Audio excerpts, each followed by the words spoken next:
I don't like it.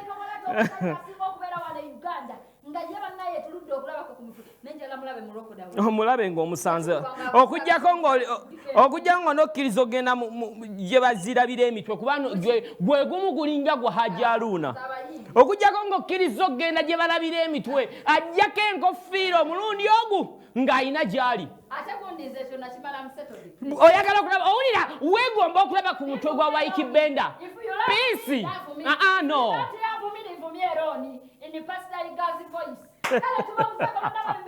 oh yeah yeah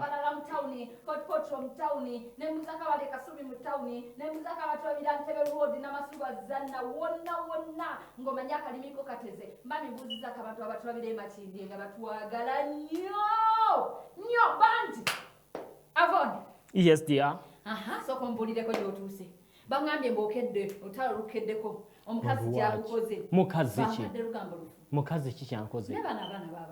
mukazi ki kyankoze ye mukazi kyayinza okinkola onzijukiza konako wano high five mugamba katonda tuyina amawulire agagudde kawala nogamba lwaki yabadde atuula mu mmotoka eyo n'omugamba wabadde onoonyaamu ki obwo obwenzi bwandibukoleddeko mu studio ye musajja munnange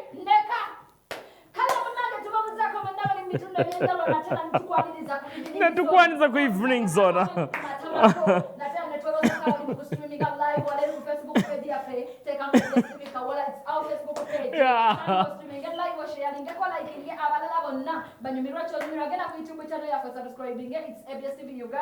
it's our YouTube channel. Subscribe at every tutorial to be new video. Ngaze pista tu ogena kunsanga ku Instagram, Twitter, kogaseri TikTok, nogetako Facebook page. Kosa pista tu atakemanya nyaliri ku screen yo oja kubona bye. Share my page, like my page, enjoy my page. Okay. Ate toyagala bakulumba ojja bawa level za mwana muwala w'ennywaji. Neja ndikuwera omanyayo kashumba yagambye sorry sigashumba sonyiwe ani yagambye obulamu bwamaze abadde tamanyi nti friend wasobola okumwani friendinga oba n'omudeleting oba n'omublokinga kati yayize sinze n'agamba mbazuulidde eddagala anvuma oyinza kgendako either mu kublokingibwa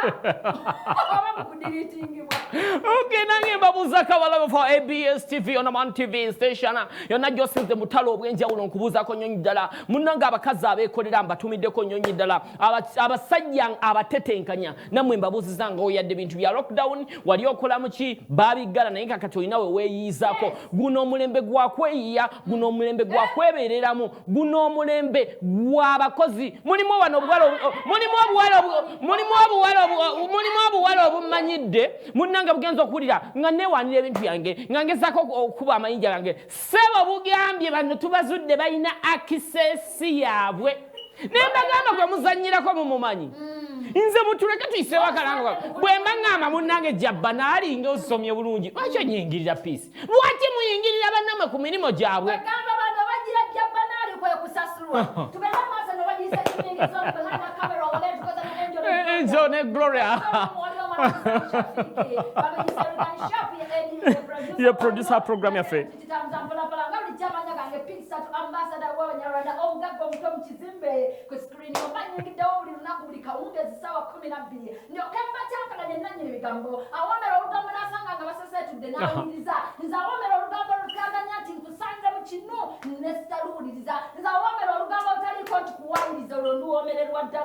okuwona nagattagatta okukutegeeza nange saakulusabula obadde wagafunye agali mu sabula management ewa bawa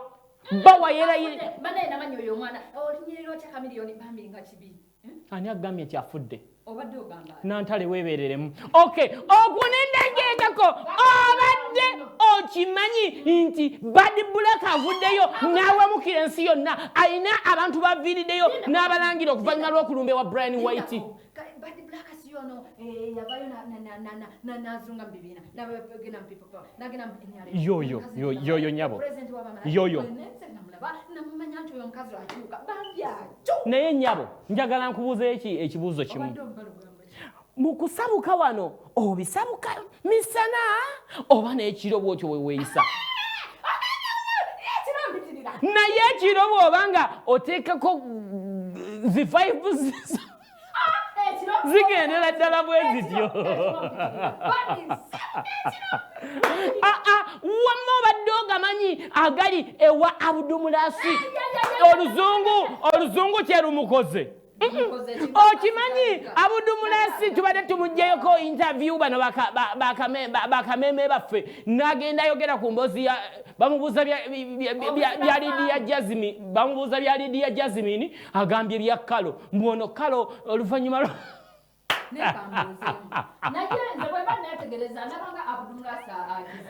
omusajja afumbiddwa mali oyo oba ge gamutabudde obwongo tubadde tukyatudde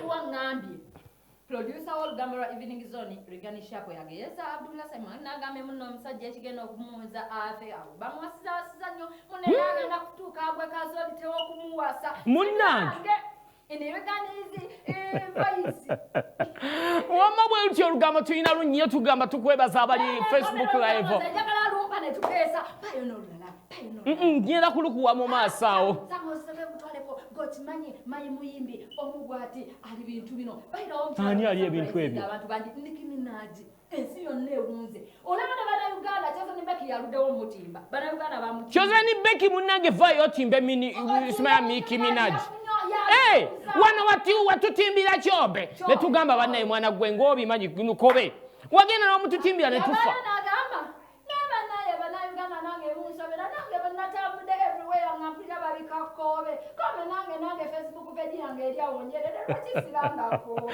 Okay, katugende tugamba bugambi sendika WhatsApp request ku namba yaffe ku screen eriko pista tu we recording mala sendika WhatsApp request zo tugenda kuba tusipa mkaseera kano katugende mu WhatsApp messages ozirabye omutima ogujjuddemu akawungu ogulabye nsooke nkuwe galiwagali ekawala tugenda labaki kiki kyo kyagala okulaba kyotalabangako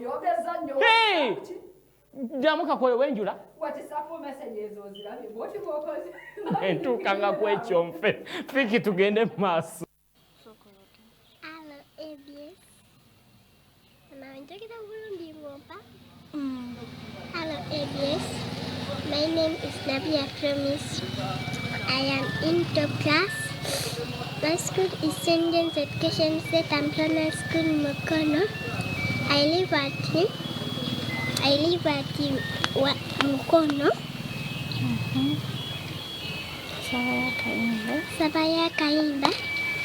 Akade Dirutano. Kevaita Ikizote. Kanyumireko bakwano gwange bonna ne batita bange ne ba parents bange. Nsigadde nze nawe ya promise omubwanzi.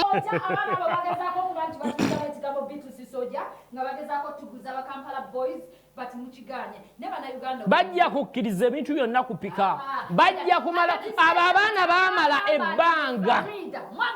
kankubuulire nze one time nali manya abo abaana tebagenda kuyitawo nenjogerako n'omu ne mugamba bannange nga mulina music omulungi no Kampala boys bajja kikwata with time bajja ku erinnya si lyangu kulizimba netuuka n'oyatuza abantu nti B2C bwe batyo ba B2C ba Kampala boys bwe batugambye teeka munda kwata munda ate wane tufunawo AVM naye bwatyo bwayiseewo ng'atwebaza naffe tukugamba tukwagala nnyo AVM kozi omuyimbi gwekubira music we n'asiima batono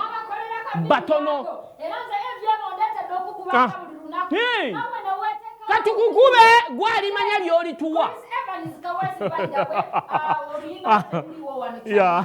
naye naawe osobola okwedikodinga Evans Kawaii avolimo okubideko kayimba kange ne Serena Bata naye bannaye promoter Abitex totubereddemu netoli mwangu tugezezzaako Abitex okunoonya tetukutegeera okanya tugamba biki simanya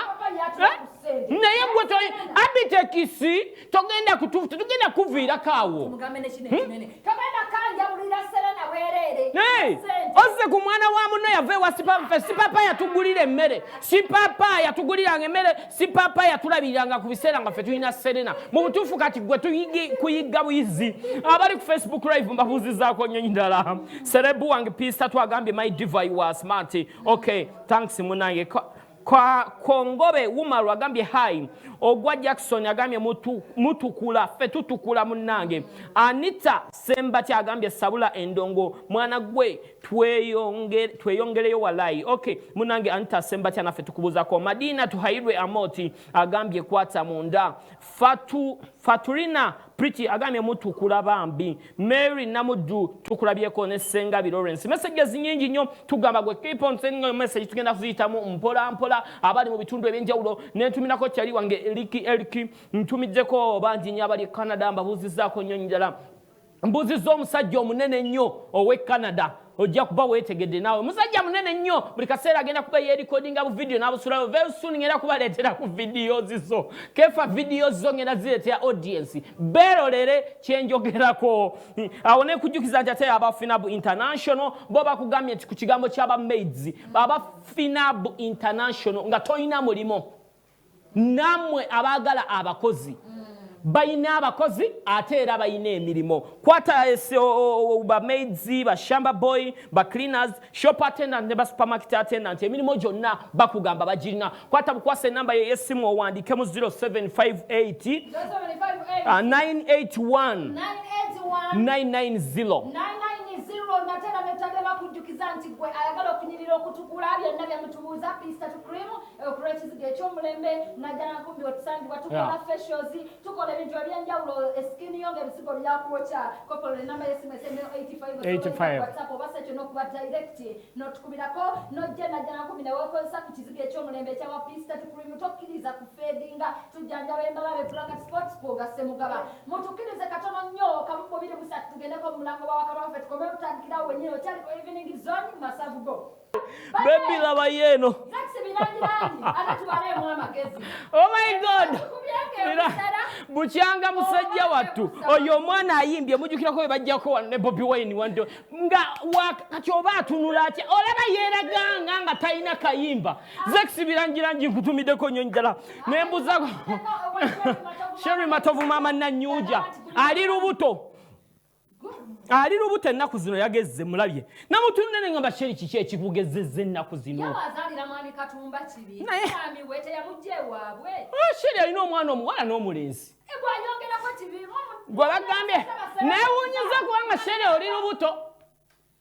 oba Tadias yakulimbye ebiki luno kakazi katubambika Innocent Galo okay ate nembuza ku Diana Nalubega kyaliwa ng'oli ludda wa mama Afswa munnange muli ludda wa Kasumaali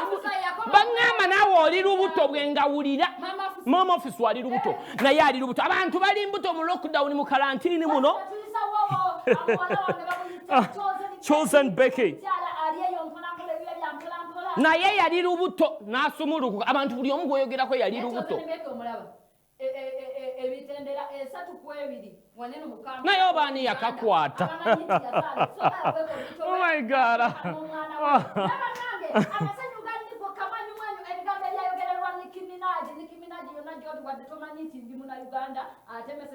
ajja kuwulira banize nasanyise nga afunye olubuto abantu bayogera Nicki Minaj mwakoze bisajjale byonna bimutumye simanya yakyusa ebbere yakyusa face yakyusa amanyo yakyusa everything ekiri ku bode ye naye fainali ofunye olubuto oh my goodness olaba Nicki Minaj azaala ani atagenda ye olinakyo nze munaye simanyi byokozesa nnaku zino olaba Nicki Minaj azaala atani tulindirira our beautiful diva Shiba Kalungi zaala ajja kuzya zaala dda yabikoowa ye lwaki okikanyugira mune gwolinda ki gw'omaamira amagi gy'oli muli ku ssente z'abannammwe muli ate mulinako emuvaako abakazi abamu mwebereremu muzaale pisi muzaaleko muleme kubba bannammwe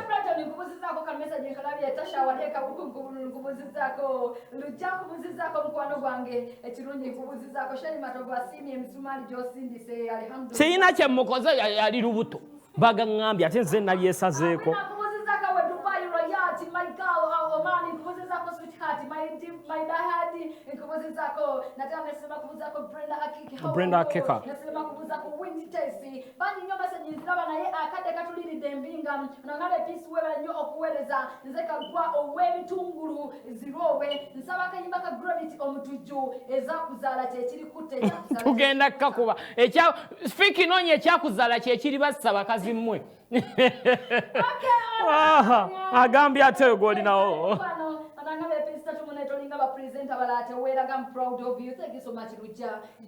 ajja kuwulira lujja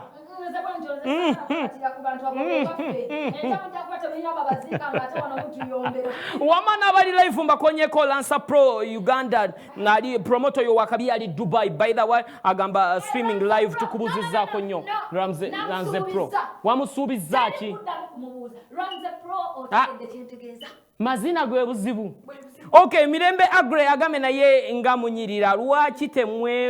temwewasa mwesana kati oddire kamulali omuteekemu kamulali ogenda kufuna ki naawe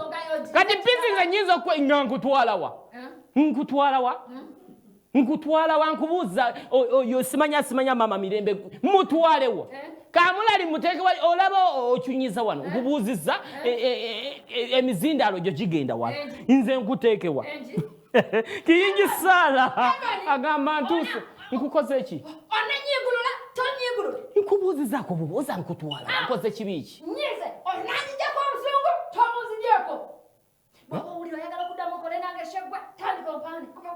bannange olina hipusi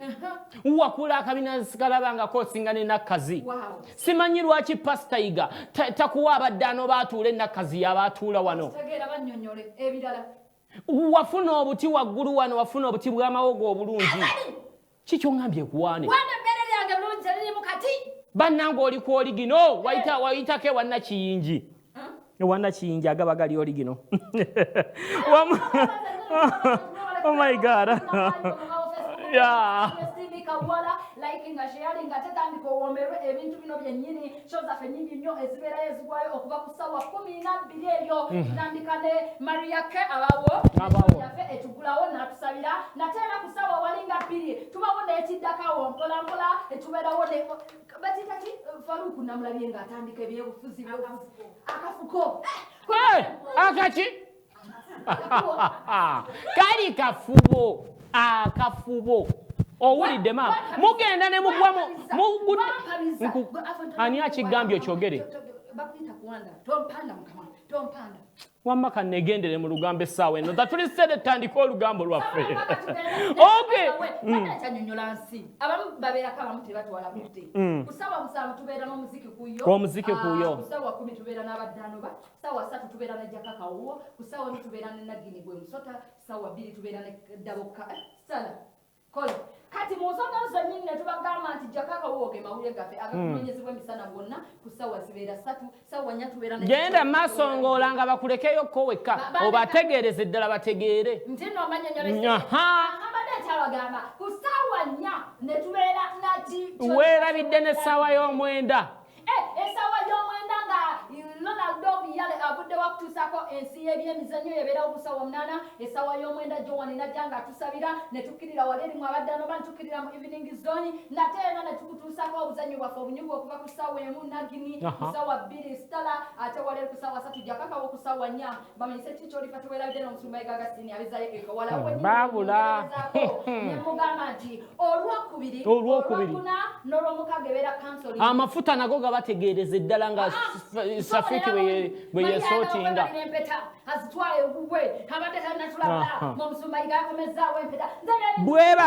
bwe batyo abantu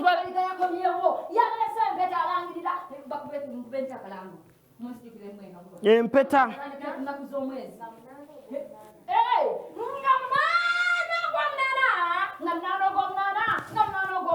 omusumbayiga ayimiridde atadde ebigere bye ku ttaka ayimiridde anywezezza aleesa oluzungu lwe agenda kubagaba empeta y'omukisa owulira akalango ate ye omusumba Andrew Jenga gambye ku lunaku olwo lwe lumu agenda kusiiga nga ku Sande eno omusunga Andrew Jengo agenda kuba asiiga amafuta ag'omukisa tuyingidde olugambo munnange gye tutambudde olunaku olwaleero nga tugenda ne kamera zaffe za ABS TV nga bw'ozimanyi kamera zaffe eza ABS TV kasooka tukivugemu katono tukomewo tukuwa olugambo lwo Zex birangirangi munange mukama yamaze n'amujjukira oke tubadde tukyabanyumiza mukyalo wanti munnayo ono omusajja Abdulmulasi eyasibanga faamu eyawasanga abakazi b'omu Uganda eyagendanga mu kitundu okuyimba n'atikka basi z'abakazi munnange kamera zaffe nga tuzibusangako Samuel yetuulidde nga baagala omubuuza ku nsonga ezigenda mu maaso mu ggwanga Ogambe Abdulmulasi ye bamuwasa Maria afumbiddwa Maria mangi yatuuka n'apowa wakati bangamba ali wa musajja wa mukazi ki omusajja oyo abaddeko n'ensonga zaatuwabula naye ensonga zitulemye tumugamba bino ate aleeta bino ne tugenda tumugambako ku nsonga za Kalo Kasiita oluvannyuma ka vidiyo fuluma nga nedalindako naawe obadde ki gamya kwana Kalo Kasiita Abdulmulasi abaagala Abdulmulasi ayagala bakazi bakulukulu omwami oyo atudde atubulye ku nsonga zaani za Kalo Kasiita naye kati n'ayagala atulage nti abadde amanyi ebitambula mu ggwanga ebya Lydia Jasmine ne Ibula amuyise Kalo mbolaba zino ensonga za Kalo ne Ibula ezatambula ku Facebook nangenda nayogera ku cyberbullying bannange agambye ayina bw'abyogedde neŋŋamba nagenda n'agamba ayina ekigambo ekirala kyalesa oba kigambo ki bya luzungu bannange bivuya zooli atugulidde amazima nti ye yakoma mu senior wanu naye ate P7 yali ayingira senior wanu n'ayiga okuyimba yasomako yakoma P7 niye nayingira senior wanu munnange ne bamugamba ye oluzungu nga tolutuuka bulungi ko ye nti ensonga z'oluzungu nazirekera Pastaiga ekawala n'atugamba kyovola bayitayogera luzungu n'atugamba yalumanyi nnyonyonyo kyovola babadde ali nnyonyonyi ng'agenda ayogera katuwude ku sitole za Mr. Abdulmulasi ng'atunyonyola ku nsonga za Kalo Kasiita oke mutuweyo dakiika bbiri tugende mu maaso oluzungu nsobola oddwogera naye sijja ddwogera era saagala ddwogera saagala ddwemanyiiza nyina bwendonoonerako saagala ddononera ku muddugavu munnange Abudu abaana abato bavuddeyo ebiseera ebyo emabega ne bagamba tebabafaako gwe nga ggwe omuyimba aludde mu industry tebabafaako muki tebabafaako kubakwata ku mukono oba wa advice ki nze nno okuva edda nga nkwata ku bayimbi abo era nze nnwana ku ntalo z'abayimbi okubeera nabo naye nabo bennyini si batuufu nange bwatyo Abdulmulasi tugezezzaako okunyumyako naye ne kamera zaffe ne kwagala nti Sabula management ye yatabuse ne Jose Chameleone alinnye kwerima alayidde n'agamba agafuna hiina ng'alayira mu lulimi olwo n'agamba Jose Chameleone tosobola kuyitawo ku bwameeya wabula bwe bamugize ayogedde eggambo eddene omusajja ono gwe bayitibwa Sabula management n'ekigambo kyayogedde kyagambye Jose Chameleone nze sisobola kiyisa ku mpewo Big Bawo yakuba ennyimba agambye Jose Chameleone bw'onooyitamu tagenda kudda mu bwa producer era n'amusaba ne bamusaba ekintu kimu ayogere Jose amusonyiwe ng'okyakuba ennyimba ayogedde ekigambo Jose Chameleone okumusonyiwa n'alyoka akikubawo nti papa sijja kukiddamu mugende mukinoonyeeko katunyukire wano olunaku olwaleero Sheikh Kaluddu nkubuuzizaako nnyonyi ddala ebbombo kali kamu bwe kati nga kati ka kibiriti ye yatongozebwa mu basomeddwa ate munnaffe edduuka lya mobile money likyatundibwa so osobola okuyita ku nnamba zaffe ez'amasimu n'osobola okutufuna